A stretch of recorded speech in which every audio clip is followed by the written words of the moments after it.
There are worlds that exist, separate from our own, where the impossible is reality. Does anyone remember when Jump Force came out? Force. That arena fighter with the premise of all your favorite Shonen Jump characters come into the real world? I remember wanting to pre-order a physical copy, knowing I had no friends who would pick it up, which would have allowed me the freedom to extend Monkey D. Luffy's arms to slap the daylights out of Goku. However, life did what life does. It demanded my money be used for something more pressing that made me ultimately forget I even wanted the game to begin with. In the years after Jump Force was announced, I'd become a completely different man. I didn't need all my games to be exciting, and I especially felt that way about my anime. While I appreciated the allure of a deeply woven story like Fullmetal Alchemist, the catharsis of a dramatic and emotional story like Violet Evergarden, and the, fashionable idiocy of Golden Boy, Oh, shit! I just wanted to mellow out.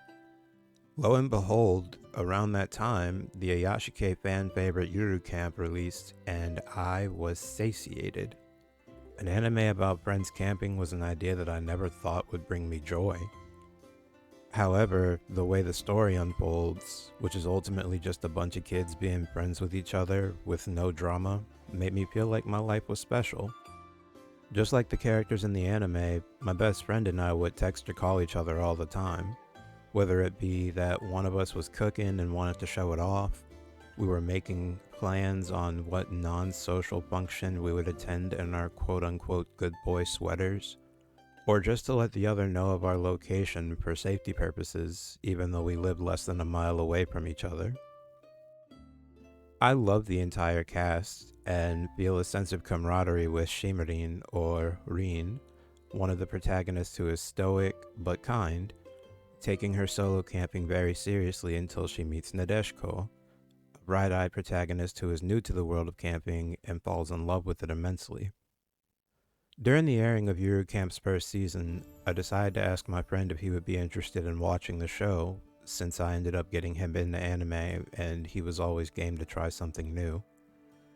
He immediately took to it, and in my mind, I'd always likened him to Nadeshiko.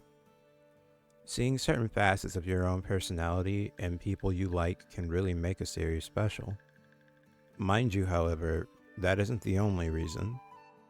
Yuru Camp, through both its anime and manga, lays out Japan in an intricate way. Rather than a giant debacle in Shibuya, you could simply learn about onsen and different landmarks throughout the country via our protagonist's lens of travel and camping. It takes special care to teach you the rules of camping, all in the name of safety and convenience. And, to sweeten the pot, you could learn some amazing food recipes as well. At the time of Yuru Camp's first season's airing, I wasn't gaming as much, but a while later I'd learned that there was a Yuru Camp game for PlayStation, which I ended up buying and not playing for years. But a few amazing things happened recently.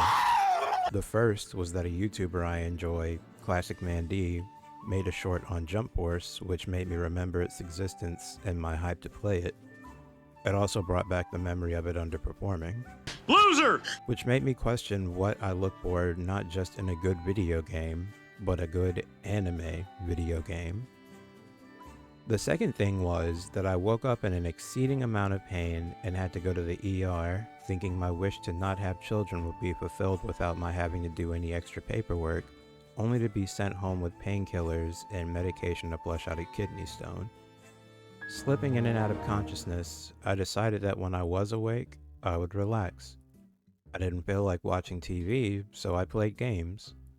I found joy in playing through the soul-crushing Klonoa series and the borderline schizophrenic If You're a Ghost Call Me Here, but partway through my sick time, I had a revelation that I hadn't played my Yuru Camp game yet. So after nearly no deliberation, I went ahead and booted it up. Do people still say that? And I played through the less than 30-minute game and realized this is what I'd been looking for. The ultimate anime video game was sitting dormant in my library for years on end, patiently waiting for me to play it. Admittedly, My love for this game comes from a pure sense of immersion. I've noticed that the anime games I've been following up to that point were all in the realm of an extended story, with the premise being a special multi-episode arc that somehow is both attached to and detached from a respective series timeline, each with differing styles of gameplay, though most are focused on combat. But with those being the ones on my radar, I never once considered that a first-person simulator, one that could easily just be one episode of a series, was actually the best possible way to make an anime game a success. There are technically a few Yuru Camp games, but I played the one where Nadeshiko and Rin go to Lake Mototsu. I took control of Nadeshiko and enjoyed a day of camping with my good friend, though if I were a different person, I would say she was my best friend. Oh, during this game, Rin and Nadeshiko do some extremely mundane things. They talk about things that interest them, they take pictures and send them to their friends, actively letting them know they're alright in the process. They cook, drink age-appropriate beverages, and admire all that the campsite has to offer. As Nadeshiko, the game only gives a first-person view and control of her head, which is used to start conversations. Because of my nervous gaming habits, I swiveled her head like a roller coaster sometimes, but the game never punished me for it. Because how could it? Why would it? We're still in Ayashike territory after all. And I'm just here to admire the scenery, music, and the sound of open water. I loved every bit of the experience I had, taking my time to look at everything the game had to offer. I even enjoyed the fully voice-acted experience. It added a certain charm, like I was genuinely a part of the Yuru Camp world. Though if I were a different person, I would say my deepest appreciation was for the view of Mount Fuji. Oh. Feeling like I'm actively and believably a part of the Yuru Camp universe, and feeling like I'm contributing to a new, peaceful, fun leg of the story is a surprising amount of fun. I believe that it's a strength that the game flex as well, especially with the clear advantage it has with being an addition to a series that is built on carefully crafted and curated experiences for immersion's sake. As a man who met a majority of his friends online through anime, I've started asking them about anime games. One of those friends, who'd I'd consider to be physical media royalty, recommended the Shinchan game, Me and the Professor on Summer Vacation. After hearing her talk about the game for a little while, I realized there is a similar level of personal involvement with making the story move forward by way of communication and exploration, albeit from a different perspective.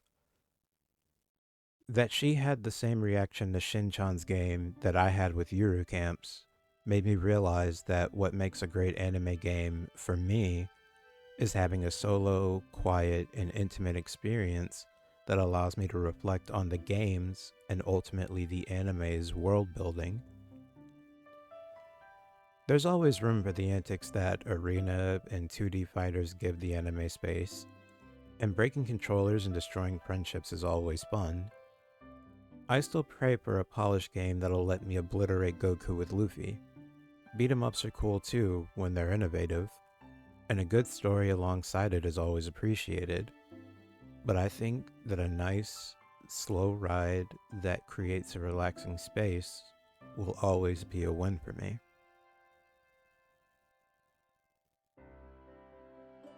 Oh shit, am I a cozy gamer now?